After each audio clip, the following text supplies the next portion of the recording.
Now that we have all of our pieces together, we want to connect it up with some tubing. Initially, I'd picked out some latex tubing, and it worked out real well initially. This is 1/8 inch latex tubing. It doesn't kink up very easily, it doesn't pinch or twist very easily, so it worked out really well, except for after about 2 months it began to dry out and crack and develop a film on it. So I went back to the drawing board and found some silicone tubing that's available for aquarium stuff, and this seems to work and last much better. It has the same type of characteristics. It doesn't pinch very easily, it doesn't twist very easily, it's very flexible in general, and it just doesn't kink up, so it works well. So that's what we're going to be using. We're going to start off with a 1/8 inch barb jack. It's a T-shape item, so we're going to connect these up, and this allows us to tee off and connect to the solenoid. We start by connecting a small short piece, and that's going to connect directly to our vacuum pump, and we're just pushing that onto it. And then our next step will be to connect our small shorter piece that will connect to our solenoid pointing to the side. And then we'll want to place our solenoid on the side of the vacuum pump.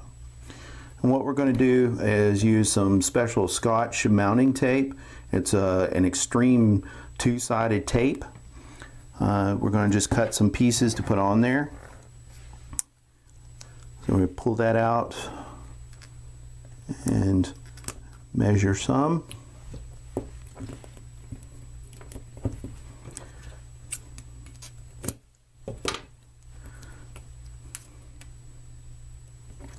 And cover all the section of the L shaped solenoid with it.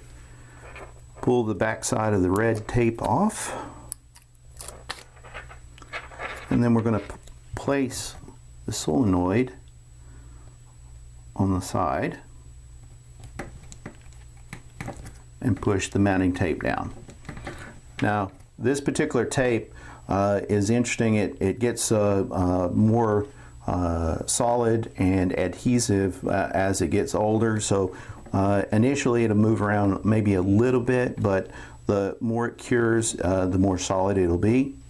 Now that we have the solenoid connected or mounted, we want to connect up our tubing to the 1/8 inch barb. We just push that on. The last step then for the assembly is to connect our pin.